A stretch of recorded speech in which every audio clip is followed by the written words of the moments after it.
Assalamualaikum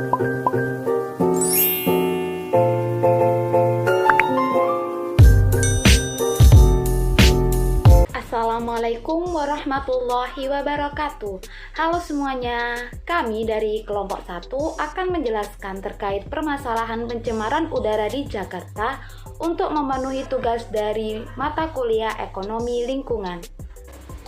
Nama anggota kelompok 1 yang pertama ada Alvin Muiz Khairuddin NIM 13, yang kedua Agung Wahyudi NIM 33, yang ketiga ada Faidatul Nur Afifah NIM 37, yang keempat yaitu Julianti Ratnaning Tias NIM 47, yang kelima Musyafa NIM 68, dan yang terakhir yaitu Siti Nuridayanti Rahman NIM 86. Pokok bahasan yang pertama yaitu identifikasi masalah, yang kedua solusi permasalahan, dan yang ketiga yaitu peran stakeholder. Sebelum menuju pembahasan selanjutnya, mari kita simak video singkat masalah pencemaran udara di Jakarta. Selamat menyaksikan semuanya. Apakah kualitas udara di Jakarta membaik saat PPKM darurat? Dari tempat saya tinggal, Teluk Jakarta bisa terlihat jelas jika polusi udaranya lebih rendah. Maka saya mulai merekam hampir setiap hari pada PPKM darurat kali ini dan berharap birunya laut terlihat jelas. Namun, nyatanya tidak. Idealnya garis laut terlihat, tapi awal PPKM darurat justru Teluk Jakarta nampak samar. Mungkin mobilisasi masyarakat masih tinggi. Beranjak ke hari-hari berikutnya, Teluk Jakarta makin kelabu, padahal tidak mendung. Hingga 7 Juli, gedung di ujung sana tidak terlihat. Aplikasi pemantau kualitas udara menunjukkan udara Jakarta sedang tidak sehat. Situasi seperti ini berlangsung selama 5 hari. Sampai pada 12 Juli, Teluk Jakarta kembali terlihat membiru. Kualitas udara yang ditunjukkan oleh aplikasi juga menghijau. Bangunan di Teluk Jakarta hingga kapal yang lalu lalang nampak dari tempat saya berdiri yang berjarak sekitar 15 km. Sayangnya, kualitas udara kembali memburuk pada 13 Juli 2021. Jika PPKM darurat membatasi mobilitas manusia, sehingga emisi gas buang kendaraan bermotor mungkin berkurang. Dari mana polusi pekat ini berasal?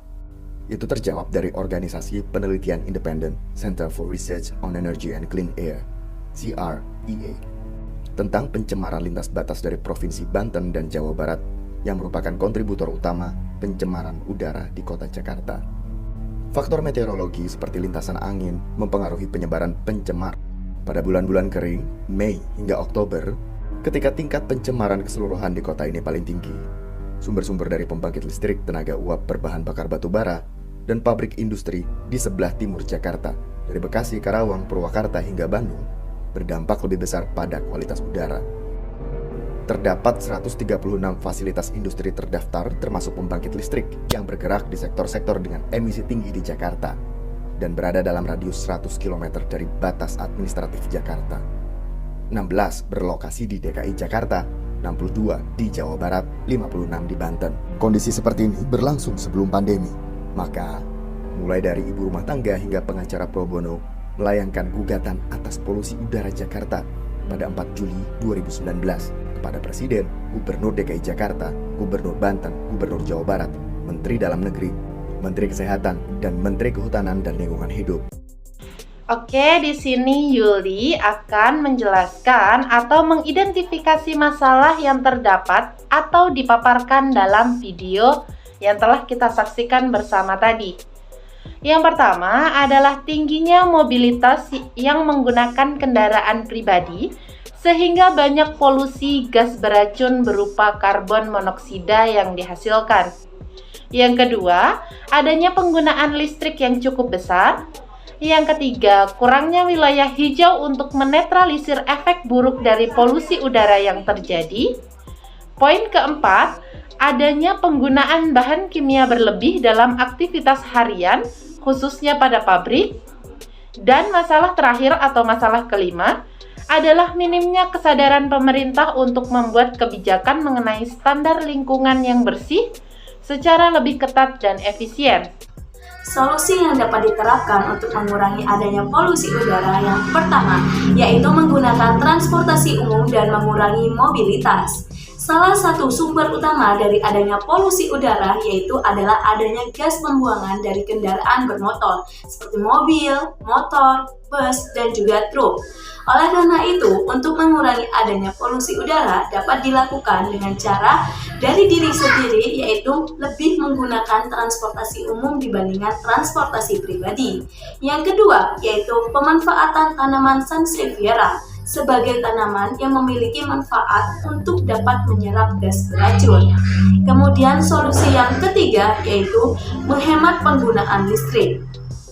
Menggunakan perlengkapan yang hemat energi seperti menggunakan lampu LED dan juga perangkat elektronik yang hemat daya juga dapat menjadi salah satu upaya untuk menghemat biaya dan juga melindungi lingkungan. Pastikan juga untuk mematikan daya listrik saat tidak menggunakan perangkat tersebut. Kemudian solusi yang keempat yaitu melakukan reuse dan recycle. Konsep reuse dan juga recycle ini sudah banyak dipromosikan untuk menjaga sumber daya dan juga mengurangi jumlah sampah. Namun dalam hal ini, konsep ini juga bermanfaat untuk menurunkan penggunaan dan juga produksi barang, sehingga dapat menurunkan emisi polusi. Oke, solusi selanjutnya yaitu nomor 5, menghindari adanya kebakaran hutan. Nomor 6, melakukan penanaman pohon. Nomor 7, memilih produk hemat daya dan ramah lingkungan. Nomor 8, yaitu hindari penggunaan bahan kimia yang berlebihan. Nah, dalam menangani kasus pencemaran udara ini, terdapat peran beberapa stakeholder yang ikut bergabung dalam kontribusi untuk menangani kasus ini. Yang pertama yaitu pemerintah, di mana pemerintah ini berperan yang pertama sebagai regulator dalam peraturan pemerintah nomor 41 tahun 1999 tentang pengendalian pencemaran udara. Yang kedua yaitu mewajibkan uji emisi bagi seluruh kendaraan. Yang ketiga yaitu penggunaan mesin diesel harus diganti menjadi PLN karena penggunaan mesin diesel ini dapat menyebabkan polusi udara. Dan yang kedua yaitu ada peran masyarakat, di mana masyarakat ini berperan sebagai sasaran dalam pembuatan kebijakan atau regulasi yang dibuat oleh pemerintah agar masyarakat dapat mematuhi dan mengikuti peraturan yang ada dalam menjaga lingkungan hidup. Yang kedua yaitu masyarakat berperan dalam menggunakan transportasi publik. Dan yang ketiga yaitu menanam tanaman anti polutan, dan yang terakhir menerapkan urban farming dalam rangka penghijauan dan penataan kota agar tetap asri. Tiga yaitu ada peran dunia industri atau bisnis. Yang pertama, mengidentifikasi sumber pencemaran udara dari emisi. Yang kedua, menentukan karakteristik sumber pencemaran udara dari emisi. Yang ketiga yaitu menilai tingkat pencemaran udara dari emisi. Yang keempat, melaksanakan PPU dari emisi. Yang kelima yaitu menentukan peralatan PPU dari emisi. Yang keenam yaitu mengoperasikan alat PPU dari emisi. Yang ketujuh yaitu menyusun rencana pemantauan pencemaran udara dari emisi. Yang ke-8 yaitu melaksanakan pemantauan pencemaran udara dari emisi. Yang ke-9 yaitu mengidentifikasi bahaya dalam PPU dari emisi. Dan yang terakhir melakukan tindakan K3 terhadap bahaya dalam PPU dari emisi di dalam bisnis atau perusahaannya. Selanjutnya yaitu peran stakeholder perguruan tinggi. Yang pertama yaitu melakukan penelitian dan pengendalian tentang pencemaran udara yang dimana bisa dilakukan di laboratorium kualitas udara. Yang kedua yaitu melakukan edukasi terhadap mahasiswa atau siswa ataupun masyarakat tentang mengenai dampak pencemaran lingkungan terutama pada kualitas udara. Selanjutnya itu peran terhadap non-government organization. Yang pertama yaitu strategi mendorong NGO. Yang kedua yaitu strategi dalam mengumpulkan dana. Yang ketiga yaitu strategi melakukan kampanye dan pengorganisasian protes publik. Yang selanjutnya yaitu strategi penyediaan informasi. Yang terakhir yaitu LSM atau lembaga swadaya masyarakat, di mana yang pertama melakukan partisipasi dalam menegakkan hukum lingkungan hidup. Yang kedua yaitu mendorong multi pihak untuk mau terlibat dalam upaya penegakan hukum. Yang terakhir yaitu melakukan pengawasan atas implementasi hukum lingkungan terutama tentang pencemaran udara. Sekian dari kelompok kami. Apabila terdapat kesalahan maupun kekurangan, mohon maaf yang sebesar-besarnya. Wassalamualaikum warahmatullahi wabarakatuh.